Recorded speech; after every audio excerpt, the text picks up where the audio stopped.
أعوذ بالله من الشيطان الرجيم. بسم الله الرحمن الرحيم. بئس ما اشتروا به أنفسهم أن يكفروا بما أنزل الله بغيا أن ينزل الله من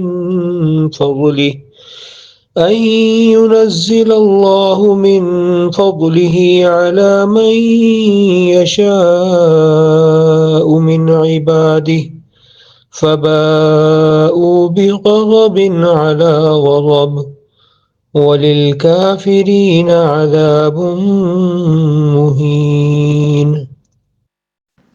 اعوذ باللہ من الشیطان الرجیم بسم اللہ الرحمن الرحیم.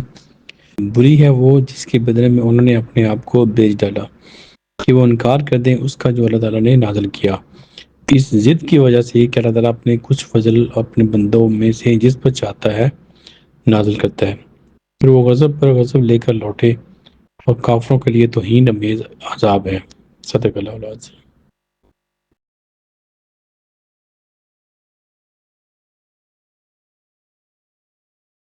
آج ہم سورہ بقرہ کی آیت نمبر 90 کی تلاوت کی، اس کا ترجمہ آپ نے سنا، اور آیت نمبر 89 تک ہم نے پڑھا تھا. جب اللہ تعالیٰ کی طرف سے ان کے پاس ایک کتاب آ گئی جو اس کی تصدیق کرنے والی ہے جو اس کے پاس ہے، حالانکہ وہ اس سے پہلے کافروں پر فتح مانگا کرتے تھے کہ جب وہ چیز ان کے پاس آ گئی جس سے انہوں نے پہچان لیا تو انہوں نے اس کے ساتھ کفر کیا. کفر وہ کرنے والوں پر اللہ تعالیٰ کی لعنت ہے.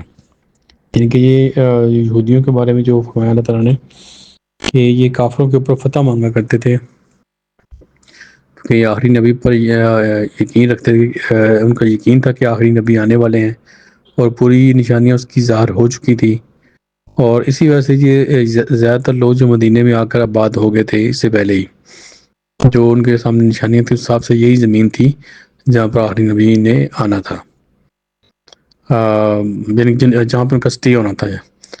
آئے تو یعنی مکہ میں تھے، لیکن جو ان کا سٹے تھا آخری سٹے وہ ادھر ہی تھا، اس لیے زیادہ تر جو یہودی تھے ادھر ہی آباد ہوئے تھے.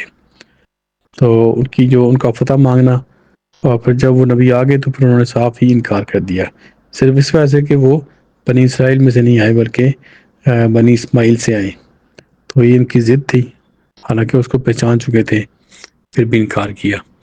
آیت نمبر 90 میں انہوں نے فرمایا کہ انہوں نے جس چیز کے بدلے میں اپنا آپ جو بیچا وہ بہت ہی بری چیز ہے. یعنی کہ جو اللہ نے نازل کی قرآن کریم اتنی عظیم کتاب، اس کے بدلے میں انہوں نے جو سودا کیا وہ بہت ہی برا ہے.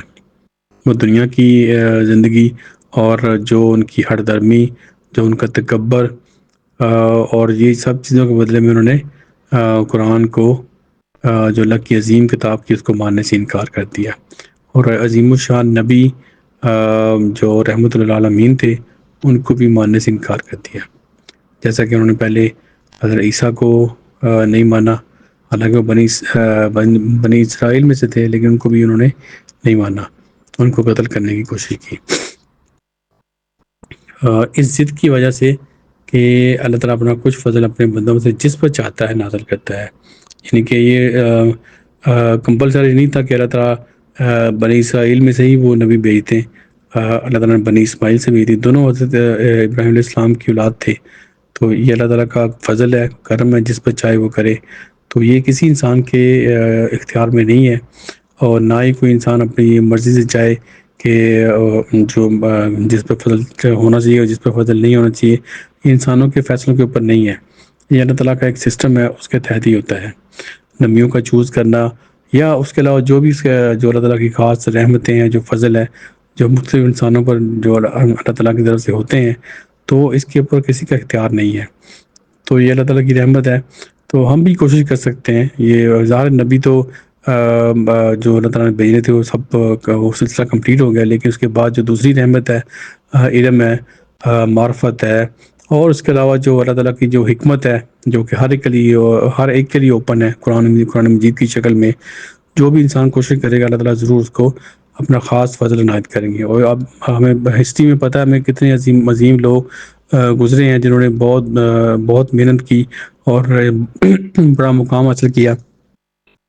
اللہ تعالیٰ کے راستے میں بہت سے لوگ ایسے گزرے ہیں جنہوں نے مختلف میدانوں کے اندر کام کیا، جیسے کسی نے روحانیت میں کام کیا، کسی نے قرآن کی تفسیر کے اوپر کام کیا، کسی نے آپ کہہ لیں کہ شاعری ایسی کی کہ انہوں نے جو قرآن کا پیغام شاعری کی شکل میں دیا، کسی نے جہاد کے اندر کام کیا، کسی نے زمینوں کو فتح کیا۔ یہ طرح طرح کے لوگ ہسٹری میں گزرے ہیں جن کے اوپر اللہ تعالیٰ کا خاص کرم ہوا، فضل ہوا۔ تو اس لیے ہمیں بھی ایز اے انسان ہمیں سوچنا چاہیے کہ ہمارے اندر کیا صلاحیت ہے جو کہ ہم اگر اس کو یوز کریں تو ہم کیسے معاشرے کے لیے ایک مفید ثابت ہو سکتے ہیں۔ اور جو بھی انسان معاشرے کے لیے مفید ثابت ہوگا اور ایسا کام کرے گا جو کہ انسانوں کو فائدہ دے، تو ضرور اللہ تعالیٰ کا فضل اس کے اوپر ہوگا، کسی بھی شکل میں ہو سکتا ہے۔ اللہ تعالیٰ کیسے بھی ریوارڈ دیں گے، اس کو ضرور اس کا صلہ ملے گا، اس کا نام ضرور بلند کیا جائے گا کسی نہ کسی سطح پر۔ تو یہ ہر انسان کو کوشش کرنی چاہیے۔ تو یہ جو ان کا یہ کہنا کہ یہ کیوں بنی اسرائیل میں سے آخری نبی نہیں آئے، یہ بالکل بے بنیاد ہے۔ اللہ تعالیٰ کا فضل جس پر چاہتا ہے اللہ تعالیٰ کرتا ہے۔ پھر اللہ نے فرمایا کہ پھر وہ غضب لے کر لوٹے اور کافروں کے لیے توہین امیز عذاب ہے۔ غضب مطلب ان کا یہ انکار اور مسلسل انکار، پھر اللہ کے اوپر غضب، مسلسل غضب ان کے اوپر چلتا رہے گا قیامت تک۔ جو بھی لوگ ایک چیز کا انکار کریں گے جو اللہ نے نازل کیا، تو ان کے اوپر اللہ تعالیٰ کا غضب نازل ہوتا رہے گا، اور ان کے لیے توہین امیز عذاب مطلب کہ ان کے لیے ذلت امیز عذاب ہوگا۔ یہ عذاب کی شکل ہے کہ ان کی تذلیل ہوگی، وہ عزت دار نہیں ہوں گے کبھی بھی۔ اللہ تعالیٰ ہم سب کو عمل کی توفیق دے۔ دعا ہے کہ پوری دنیا میں جہاں کوئی بھی انسان پریشان ہے، اللہ تعالیٰ ان کی پریشانیاں دور کرے، جو بیمار ان کو شفا دے، اور جو اس دنیا سے فوت ہو چکے ہیں اللہ ان کی مغفرت فرمائے۔ آمین۔ صدق اللہ العظیم۔ جزاک اللہ خیر۔